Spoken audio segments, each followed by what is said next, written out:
The first 2024 presidential debate is just 4 days away. We'll set the stage. Detroit City Clerk Janice Winfrey on changes to vote count procedures this time around. And another local community coping with the aftermath of a mass shooting. Hi there and welcome to Flashpoint. I'm Christy McDonald. Devin Skillian is enjoying the weekend off. And aren't we all enjoying sweating it out? It is the first official weekend of summer and it is starting to cool off, maybe just a little bit. Ford fireworks are coming up tomorrow night, which always lights up the sky here in Detroit. And we are launching into serious campaign season. In just 5 days, President Biden and former President Trump are expected to meet on the debate stage. It is a debate that breaks the rules, and a couple of pundits say it could be as important as the Nixon-JFK debate. Well, we'll get to that with our roundtable. Plus, it has been a difficult week in Rochester Hills in the aftermath of the mass shooting at its Brooklyn Plaza splash pad. There are also questions about who could be held responsible. Oakland County Sheriff Mike Bouchard and Rochester Hills Mayor Brian Barnett will join me. And then the safety and integrity of our vote this season. After chaos in the 2020 election at the then TCF Center, Detroit City Clerk Janice Winfrey talks changes to ensure a better process. Flashpoint starts right now.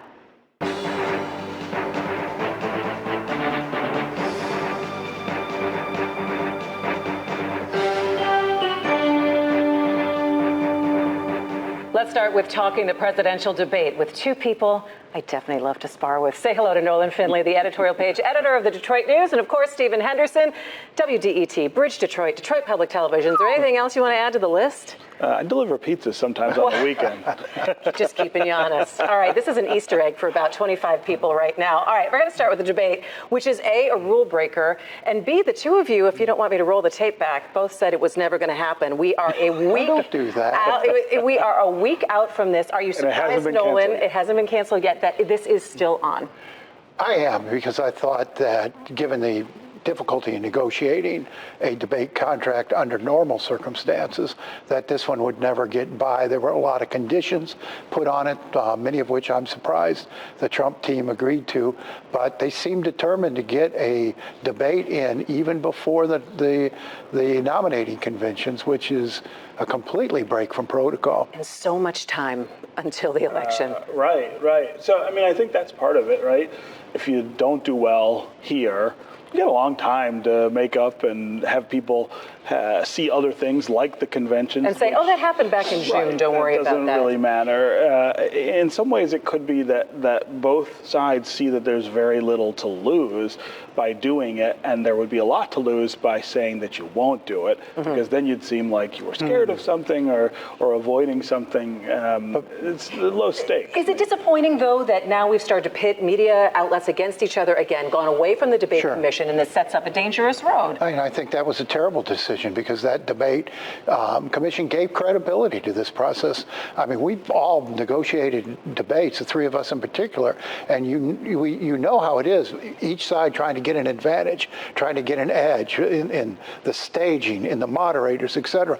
The debate commission kept that honest, and so I don't think it's a service to the process to bypass it. We were in some sweaty rooms during a gubernatorial debate as well. They can never get the temp right with those things. But when you think about then how this sets up, even maybe trying to get debates on the state level, what do you think? Well, I mean, I think again, this hands the networks and the candidates more power than I think they have, right? This is supposed to be about the people, and there should be some public interest involved, and it's hard to find that in all of this. This is a show. It's a show for the candidates. It's a show for the networks that will carry them, and the people get lost in that. I do think that people deserve to see a reasonable debate between two candidates for any office about what they would do.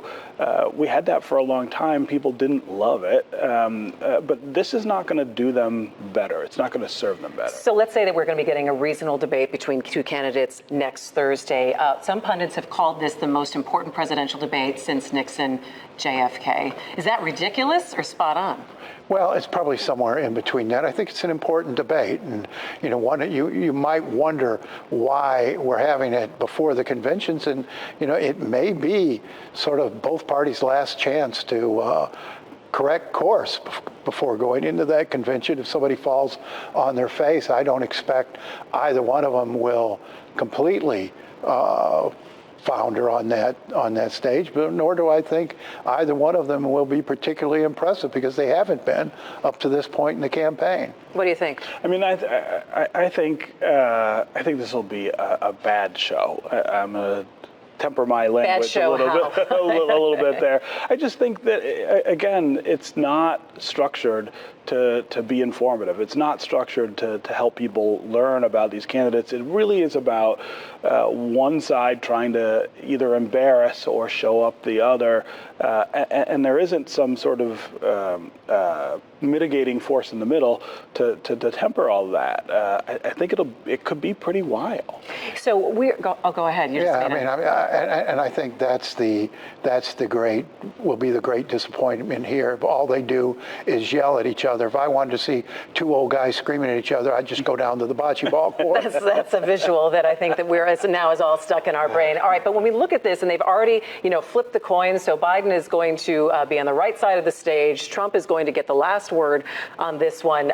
In both camps, I think it's interesting to see that they are talking about it is going to be mental and physical fitness for both of them in terms of what people will be watching for. Sure. I mean, you've got two advanced aged human beings on stage to do this. I mean, surviving it is part of this in some ways, and that's what it seems like it's in doubt when you see the two of them campaigning and dealing with the kind of physical rigors of just their lives. Standing on stage for this long and focusing and answering these questions it's not easy. And I don't know. It's not easy for anyone, regardless of age. Regardless of age, and given their advanced age, I just think this could be a lot harder. All right. I'm interested in messaging. I mean, at some point in this campaign, they're going to have to pivot away from just attacking one another and present a vision to the country. So two issues then. Two issues that you think that each one of them need to address. Inflation, spending, the economy, and the border. I think those are the things that are on voters' mind and the places where they sort of differ most greatly. I think if you're Trump, you've got to address the criminal prospects you face, this conviction, these other charges. Independents are people who care about law and order, doing what you're supposed to do. He's got to win those independents to win the election. He's got to make some argument about why they shouldn't consider that as part of their calculus. I think if you're the president, you need to play up your record. I mean, the things that have happened in the last 4 years that had not happened, child poverty is at an all-time low, all kinds of crazy stuff. You got to make that sell at this debate. Well, I got to tell you, the people who might be sweating right now are the moderators, and we all know how important a moderator is right now. And absolutely. Timekeepers, referees, the whole easy 9 yards. job. It's easy. There's nothing to it, friends, right? Stephen Henderson, Nolan Finley. It's always good to see you guys. Thank you. All right, coming up next, a week after the mass shooting in Rochester Hills, how a city is healing and looking at safety for more summer events. Oakland County Sheriff Mike Bouchard and Mayor Brian Barnett join me coming up next. Stay with me.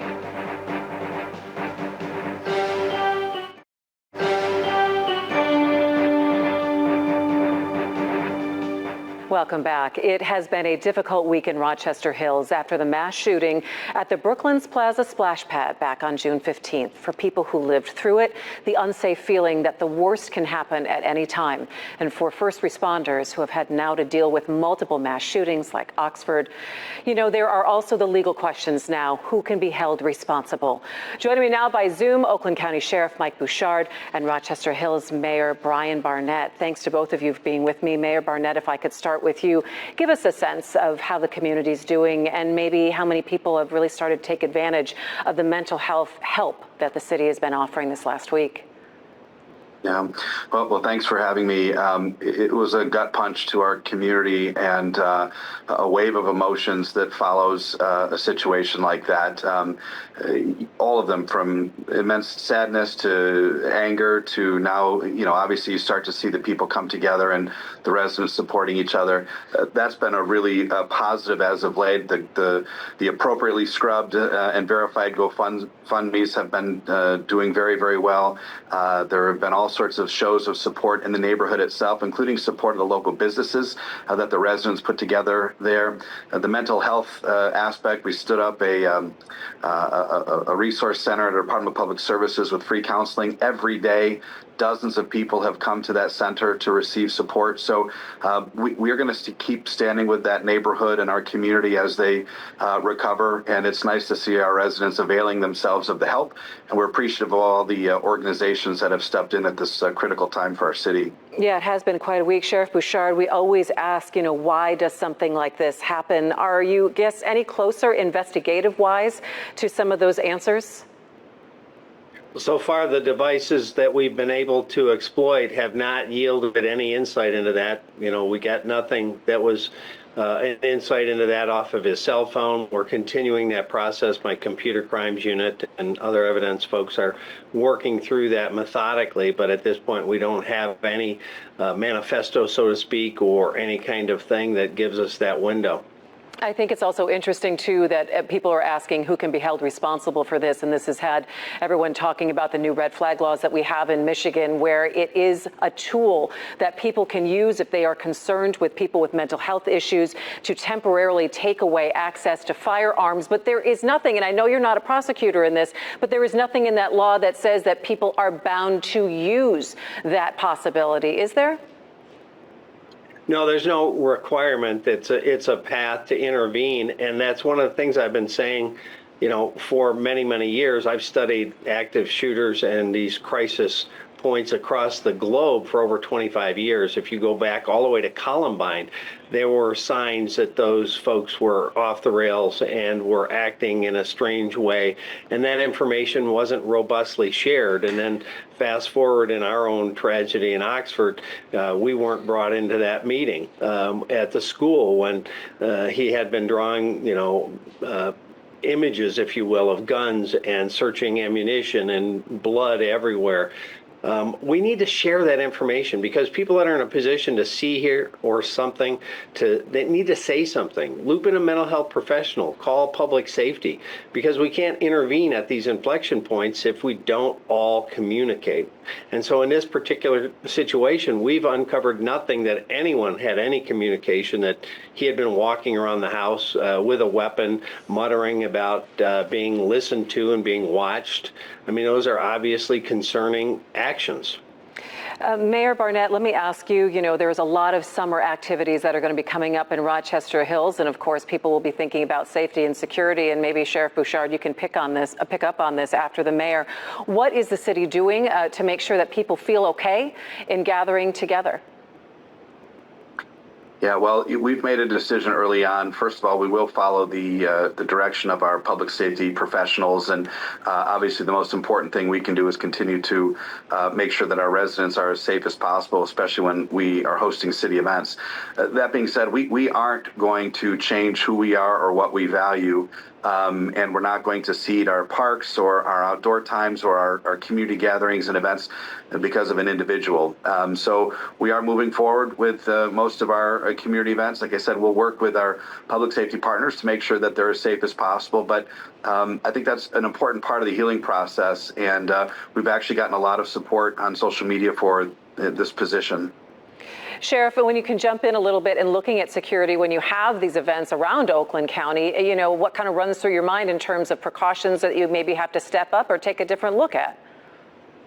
Yeah, well, we've been doing that for many years, and unfortunately, we live in a country where there are people that are evil and have evil intentions, and we have a very open society, so there's a lot of targets for them. So we have been ramping up our activities on that front, as we see things happen elsewhere. So, for example, after the tragedy in Illinois where a person was on a rooftop during a parade and opened fire on the crowd, we've been doing a lot of activity with our aviation unit, our helicopters, to provide overwatch, to look for activity that might be dangerous or might be an indicator of a problem so that we can respond and try to mitigate it before it starts. So we've been doing overwatch for parades, for large-scale events, gatherings, festivals, the Dream Cruise for years, and we're going to continue to do that. And unfortunately, we're going to have to do even more of it. So the requests are going up from all of the local communities, whether they have the sheriff's office as a primary agency or not. They're asking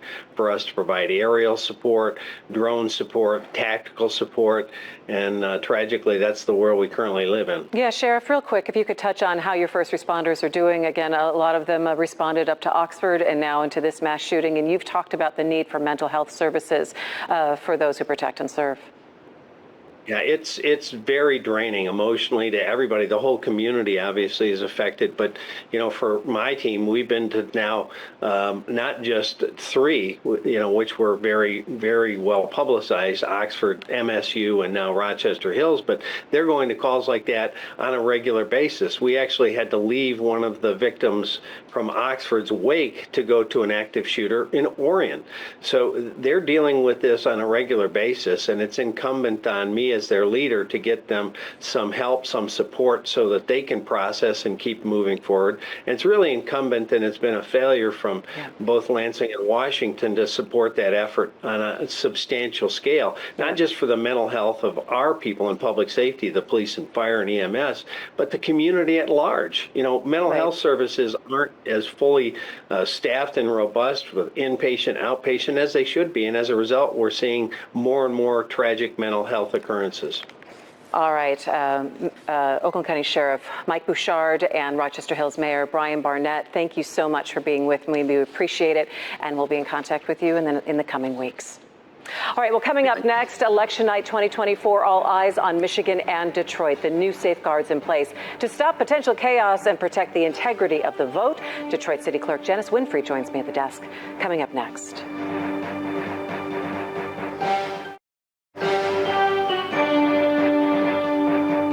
Welcome back. As we move towards the August primary and elections in November, we know people will be watching Michigan, a critical swing state, for results. And there are changes in place to make sure the voting process is smooth and accurate statewide and here in Detroit. With me now is Detroit City Clerk Janice Winfrey to talk about some of the changes. Janice, it's good to see you. Thank you. Good to see you as always. Yeah, so we have over 500,000 registered voters in the city of Detroit, and now we have no reason absentee. We're going to have early in-person voting as well. Give us a sense of how voting has changed in the city in terms of preference for what people like. Yeah, well, voting has changed in the state of Michigan since 2022. We've had so many new initiatives. We now have early voting. It's mandatory that municipalities have drop boxes now. Not always the case. Detroit have had drop boxes for several years, but now it's mandatory that we all have drop boxes. So we have 35 drop boxes. We also have a permanent voters list, ballot list. So in other words, you can request a ballot one time and then you will get it for every election moving forward. That's our permanent absentee voter list. And so, it's a lot. We have a lot more in terms of security as we pre-process now. We didn't have pre-processing before. Talk about some of the changes there in terms of the sorting of the absentee ballots as well. You have something new. Yeah, we have reliable. So we've invested in the process because we want to ensure that our voters get their ballots in a timely manner. And you may remember in 2020 when the United States Post Office says we can't guarantee the delivery of ballots on time. And we're like, really? And we can help with that. So we've invested in this technology called Reliavote. And it's an absentee voter system that assists clerks to get the mail out. So it receives the mail and it sends the mail out and it sorts it and it just makes it easier. It also streamlines it. Streamlines and more efficient. It's more efficient because it's you don't have a human error involved in that process. Talk about the number of days now for in-person early voting that we're going to be having for the primary and then for the general election. So the state says that we have to have at least 9 days of early voting. In the city of Detroit, for the primary, we will have 9 days of early voting. But in November, for the the general election, we're going to have 14 consecutive days of early voting. Saturdays and Sundays too. Saturdays and Sundays, 9 to 5. That's important because we know in Detroit that we're ready for early voting. We help prep that legislation, if you will. But the thing about it is, it's not effective if we don't use it, right? So it's important that our citizens get out and vote early. Vote when it's convenient for you. You don't have to wait until Election Day. If you want to go to vote your ballot after church on Sunday, you can do that now. So we have 14 early vote sites. All about access. I want to talk about safety and security, though. People will think back to 2020, what happened at the then named TCF Center when you had challengers there, and it was a chaotic scene for everything that had to happen. What changes are in place for security-wise? How many challengers can be there, and what you anticipate happening this time around? Yeah, so we don't expect the chaos that happened in 2020, that's for certain. And there's legislation and rules and law now that prohibits that. But now there can only be one challenger for every 8 poll workers, and that's good. We'll have less poll workers than we had before because of pre-processing that we have now. We'll have 9 days of pre-processing. So we don't need as many poll workers at one time.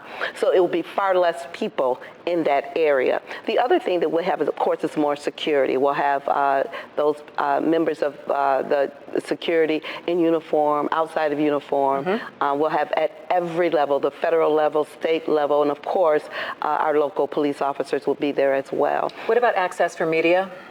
The same thing will apply for anyone that's in the pre-processing area or in the processing area on Election Day. That's poll watchers, challengers, the media. You all have to sign in now electronically, and you have to sign an oath. And that oath says that while you're in that area, you will abide by the Michigan election laws, or you will be asked to leave. So many times that we're looking and waiting for results, and you are working as hard as you can. What can you say about the timeliness of results that we could see in November? Yeah, because of pre-processing, we have 9 days to open the ballots and stack them up. So we could be seeing something that very early, quickly. Very early. My thing has always been by the 11 o'clock news, but we'll be done by 10, by 9:30. We expect to be done regardless of the volume because of the pre-processing process that we have in place now. Any pressure, Janice, when you know nationally people will be watching Michigan, specifically Detroit, on what will be happening on election night and the integrity of the process?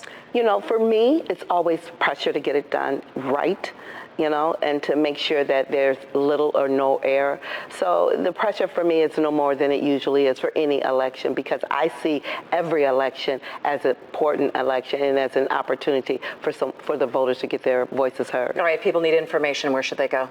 They should call us. They can call 313-876-0880. They can call 313-876-0991. They can also go on our website, detroitmi.gov/elections. All right, Detroit City Clerk Janice Winfrey, thanks so much for being with me today. Absolutely. All right, and that is going to do it for Flashpoint this week. Want to remind you to pull up a chair tomorrow night, either along the Detroit riverfront or right here at home on Local 4. It is the Ford Fireworks, one of the best events of the year in our city, and you can start watching with us at 8 p.m. with our Ford Fireworks special, and then when the sun goes down, the skies will light up. Make sure you join us for that. Devin is back in the big chair next week, and for all of us here at Local 4, I'm Christy McDonald. You take care, and I'll see you again.